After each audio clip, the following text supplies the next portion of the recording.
37岁被国企裁员，最终还是没能逃过这个重大噩耗。今天上午我在外面做项目，就收到了老板信息，叫我去办公室一趟。现在的北京公司都在搞部门整合，裁员降薪，留下来的一个人加班加点干3个人的活，而且不止大厂和私企这样，国企央企也在降薪裁员。看到消息心里就咯噔一下，应该是谈裁员吧，没办法，还是硬着头皮过去了。老板就说了集团优化的事儿，我也在裁员名单上。听到结果的那一刻，心里还是涌出一阵酸楚。没想到有一天呀，我也会成为那个假装上班的人。记得之前看过一个报道，星巴克里面早早的就坐满了人，他们呢不是去享受生活的，而是点一杯咖啡，一坐就是一天。每个人脸上呢也是写满了无奈。而我今天呀和他们一样，失业了，不敢对家里人讲，像我这样上有老下有小的，真的不敢面对。中国新年长假过后，各地陆续复工，但社交平台却涌现不少国企和央企裁员或降薪的贴文或者是视频。其中呢，包括北京、上海等一线城市的国企。今天我们就来聊聊中国国企出现裁员潮的这个话题。国企裁员意味着员工捧的铁饭碗被打碎了，这就预示着中国经济体系的稳定层开始松动。美国经济学者黄大卫对此表示，如果政府无法根本性改善经济，而只是让央企缩小编制裁员，最终结果只能是央企成为纯粹的权贵跟既得利益集团的俱乐部，普通人更难以加入。只有靠着非常过硬的特定关系，才能够分得这种社会红利。这也就意味着社会的上升渠道彻底的被堵死，整个社会的阶层固化非常严重。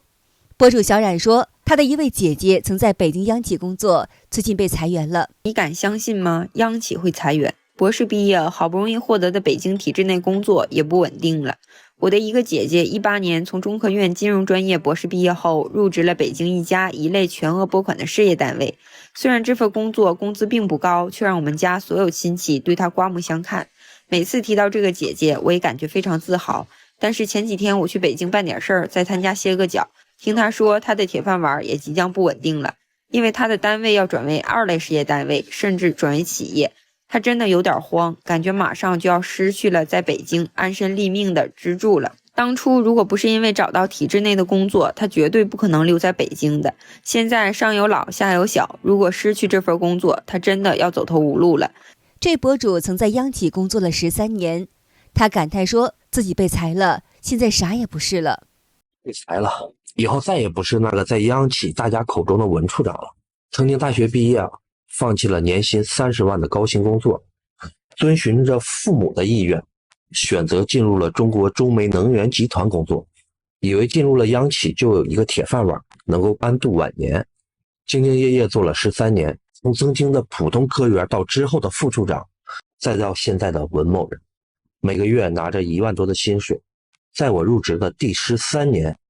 加不完的班，操不完的心，甚至有时候根本没有时间吃饭。在我工作的第4642天，本来是去新疆执行一次任务，中间却被告知我被裁员了。刚知道这个消息的时候，我懵了，这难道是我38岁的坎吗？就要面临着没有收入的日子了吗？每个月固定的车贷、房贷以及水电、燃油、吃喝拉撒各种费用，压得我喘不过气。在此刻，我才真正体会到成年人的世界真的不容易。博主学霸卷卷发视频说，过去以为央企进去就可以躺平，现在裁员比大厂还要狠。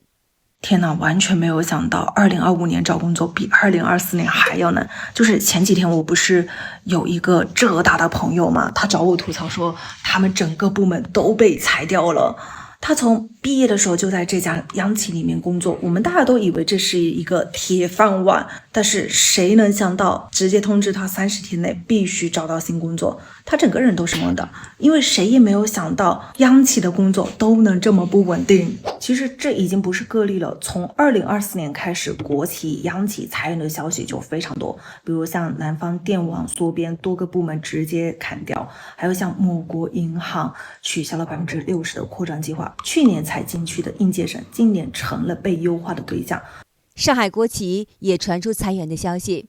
上海现在的状态说了你可能都不信，很多大公司都在降薪裁员，小公司都在亏损破产，高大上的外企有些整个公司都搬走了，大多数也是不断在裁人。但是国企在我眼里还是避风港一样的存在，可现在连国企都不香了。元旦的前一天，一个朋友说他们今年的年终奖发了，虽然公司一直都在传今年的年终奖会减少，但是真正到手发现少了2万多，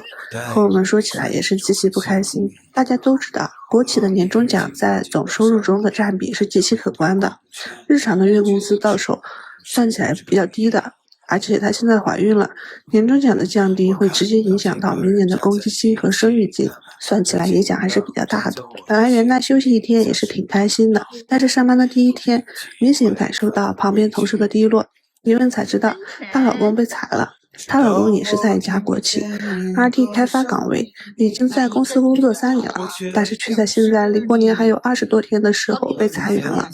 这博主虽然身在大上海，但总是感觉周围笼罩着裁员的气氛。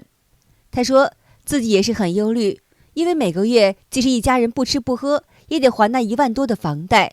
他已经几年都没有涨工资了，每个月发了工资，第一时间就打入房贷卡里，生怕还不上房贷。现在他不再追求名牌，也不再攀比，有一份工作就已经很幸运了。博主轻松举了一家深圳国企降低福利的例子。最典型的就是深圳地铁，就算净利润连续5年下滑，据说里面的员工没啥影响，平均月薪1万5，年终还能多发2个工资，公积金直接按上限交，逢年过节还能拿点米面油、购物卡什么的。算下来年入25万，那是轻轻松松，而且工作还不累，大多数人都能朝9晚5，准点下班。这种日子简直就是打工人中的天花板。博主轻松表示，现实打脸往往是猝不及防。刚刚还在羡慕他们逢年过节米面油不愁，各种卡券津贴层出不穷，结果转眼就变天了，公积金直接从上限腰斩到下限，甚至有些子公司医疗报销等福利直接都清零了，不少员工是叫苦连天。像中铁建、中建这样的建筑企业情况更是糟糕，普遍都启动了裁员计划，裁员比例基本都在20%以上，甚至还有个别部门被一锅端裁撤的。即便躲过了被裁，留下来的话，可能也要面临要么降薪，要么只发基本工资回家待岗的命运。一些人被裁员后不敢告诉家人，只好每天去图书馆或星巴克咖啡馆假装上班。上海目前的大环境可能说了你都不相信，很多大公司机关单位也开始发不起奖金，发不起工资了，又是降薪又是裁员的。员工想离职呢，但又怕找不到工作，不走又领不到工资。虽然有名无实，但是习惯了体制内国企央企上班的人，宁愿耗着都不想去私企，因为私企更容易中年失业。经常看到星巴克、麦当劳里面坐着几个中年人，抱着电脑，一坐就是1下午，看上去像是在工作，实际上是在找工作。这2年，尤其房地产相关的上下游产业，那就更惨了。很多装修公司、家居公司的老板都已经快崩溃了。平常总说我老公的工作不稳定，最近突然意识到我的工作目前才是最不稳定的。我入职现在单位的时候是签的劳动合同，5年一签，19年6月底拿到毕业证以后，7月1号办理的入职，现在24年3月份，马上到7月份就是该续签合同的时候，公司有非常大的可能性不再续签。虽然我所在的是一家央企，总体比较稳定，但这2年就业大环境不好，很多企业都在降薪，不再招聘新人，很多国央企也在实施末位淘汰制，陆陆续续开始裁人。我在公司工作即将满5年，而且有要小孩的打算，工作内容也不具备不可替代性，所以通过不续签合同这种方式被优化的可能性非常大。企业都是站在总体利益的角度来看的，孕妇的带薪假期和请假之后多出来的工作量对公司来说都是成本，这也是为什么经常能在网络上看到孕妇被变相裁员，已婚未育的女性在就业市场上被歧视。虽说我的收入不算高，在家庭中也不是主导地位，但要是失业了，家里就只有我老公一个人赚钱，他得养活我和我们这个家，压力太大了，所以失业之后我还是得紧锣密鼓的去找工作。博主安子曾在国企工作，当时他刚完成一个项目，手里没有活儿，结果被裁了下来。